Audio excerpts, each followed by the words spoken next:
Student, मैं अंजू वर्मा। आज हम ऑनलाइन क्लासेस में पढ़ेंगे नॉर्मलाइजेशन इन डेटाबेस का fourth normal form and fifth normal form.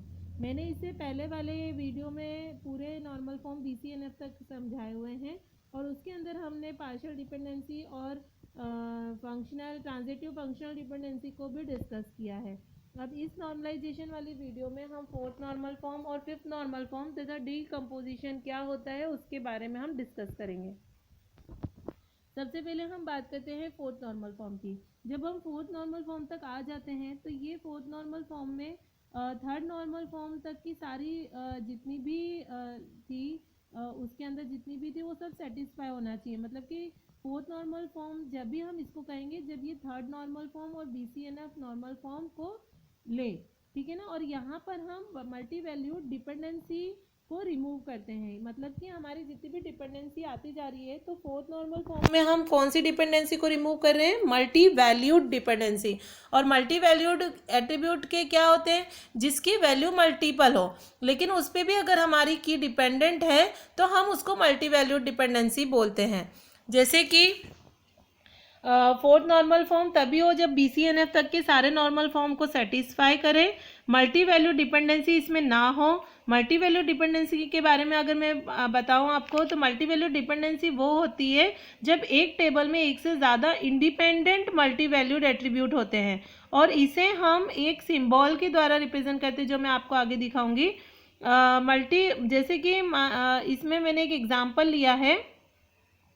A dependent है बी पर। If for a single value of A multi values of B exist then the relation will be multi value dependency. जैसे मैंने मान लो student ID लिया है, course लिया है, hobby लिया है। तो एक स्टूडेंट आईडी है 21 जिसका कोर्स कंप्यूटर है, एक स्टूडेंट आईडी है 21 जिसका कोर्स मैथ्स है, बट इसकी हॉबी क्या हो गई? Dancing and singing. तो मल्टी वैल्यूड यहाँ पर हो रहा है। एक ही स्टूडेंट है, एक ही स्टूडेंट की मल्टीपल वैल्यूज आ रही हैं।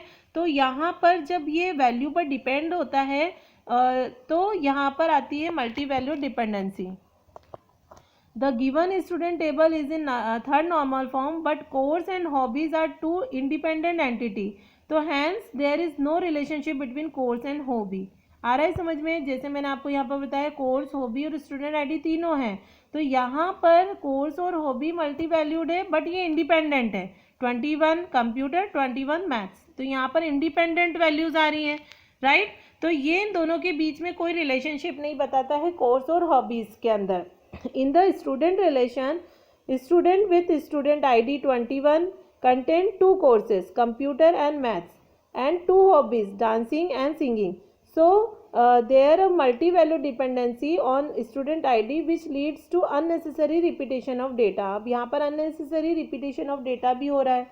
तो to make the above table into fourth normal form, we can decompose into two tables, student course and student hobby. Student course लिया, अब जैसे यहाँ पर मैथ्स और कंप्यूटर वो dependent on 21 and student hobby लेते हैं तो 21 पे डांसिंग एंड सिंगिंग आ जाता है।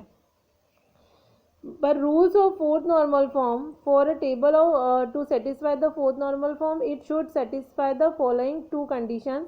It should be in the BCNF मतलब बॉयसी कोड नॉर्मल फॉर्म होना चाहिए। Table should not have any multi valued dependency. और मल्टी वैल्यू डिपेंडेंसी में आपको बता ही चुकी हूँ क्या होती है। Table is to have multi value dependency if following condition are true. For dependency A dependent on B, if a single value of a multi-valued of b exists then the table have multi-valued dependency. Also a table should have at least 3 columns for its have a multi-valued dependency. And for a relation R A B C, अभी 3 columns हो गए। if there are multi-valued dependency between A and B then B and C should be independent of each other. If all these conditions are true for any relation or table, it's said to be have multi-valued dependency. आया समझ में multi valued dependency का?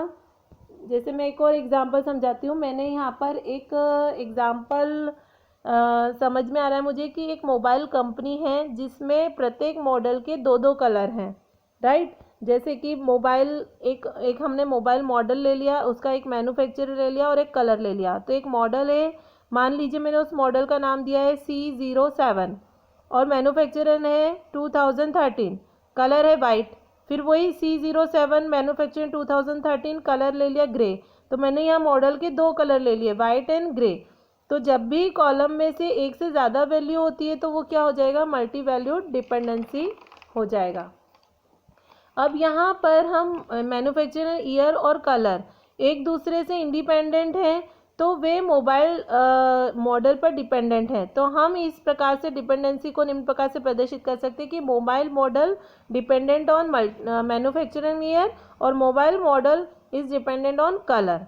तो यहाँ पर क्या हुआ कि फोर्थ नॉर्मल फॉर्म में हमने इसको कन्वर्ट कर दिया और इसके अंदर की जो मल्टी वैल्यूड डिपेंडेंसी थी उसको भी रिमूव किया, और मल्टी वैल्यूड डिपेंडेंसी में डबल एरो का साइन आता है जिसके द्वारा हम इसको रिप्रेजेंट करते हैं, राइट। अब हम बात करते हैं फिफ्थ नॉर्मल फॉर्म की। फिफ्थ नॉर्मल फॉर्म में जब हम आते हैं तो फोर्थ नॉर्मल फॉर्म की सारी कंडीशन सेटिस्फाइड होनी चाहिए and it can not contain any joint dependency and joining should be lossless. A relation is in fifth normal form, table में कोई नॉन लॉस डिकम्पोजिशन नहीं होना चाहिए और जॉइंट डिपेंडेंसी नहीं होना चाहिए।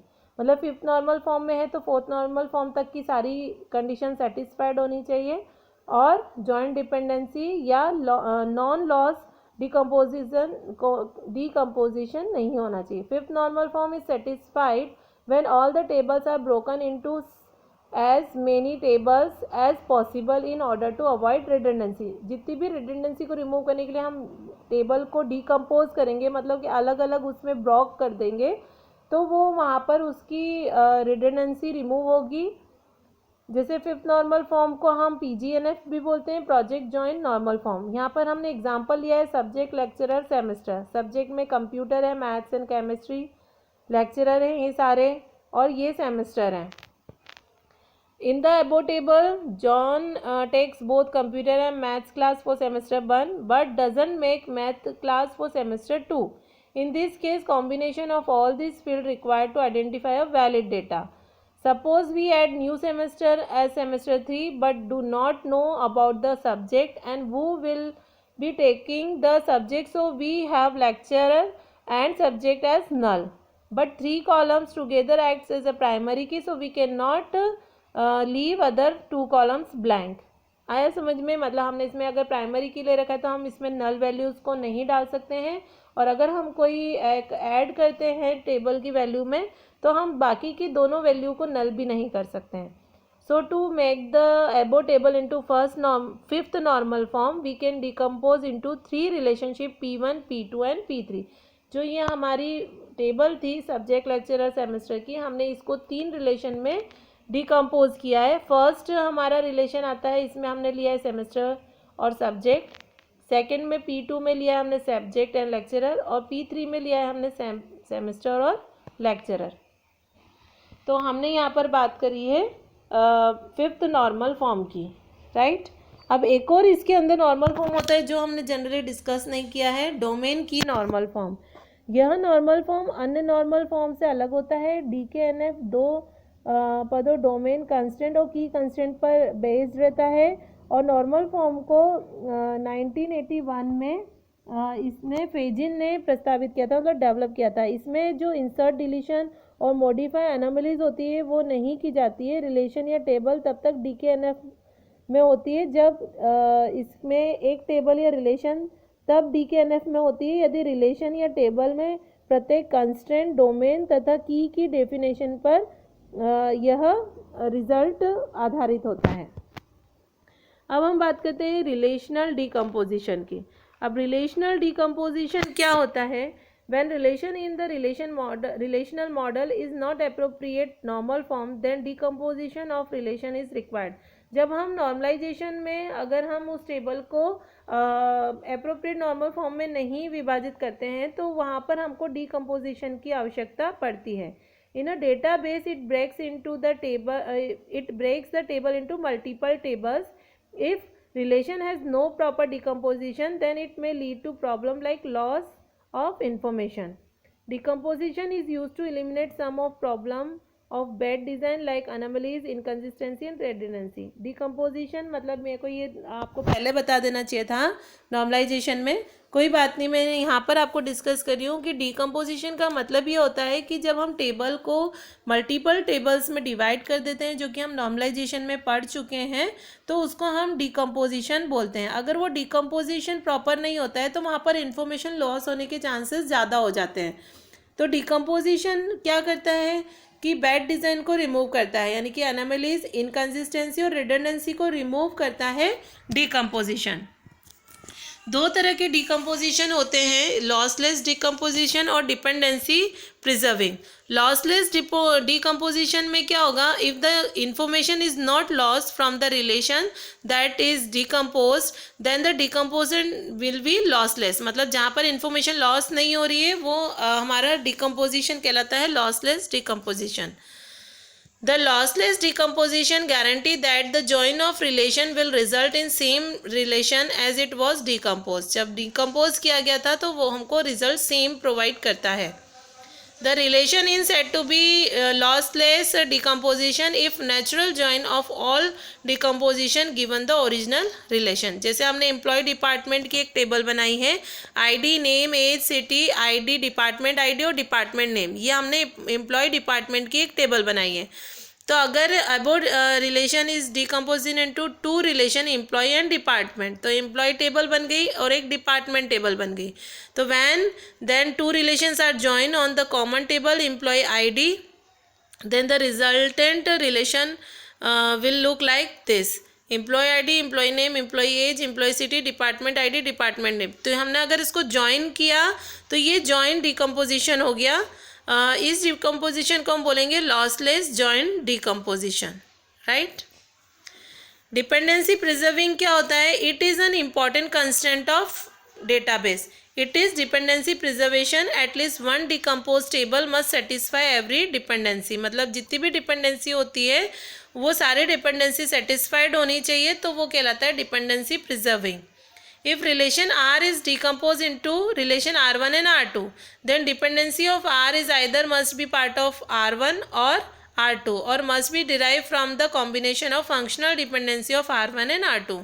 For an example, the relations हैं A, B, C, D with the functional dependency set A, B dependent on B, C. The relation null R is decomposed into R1 A, B, C or R2 A, D. Right, which is dependency preserving because functional dependency A dependent on BC is a part of relation R1 A B C. इसको हम बोलते हैं preserving dependency। Thank you student, अगर आपको ये video समझ में आया हो तो आप इसे लाइक और सब्सक्राइब ज़रूर कीजिएगा।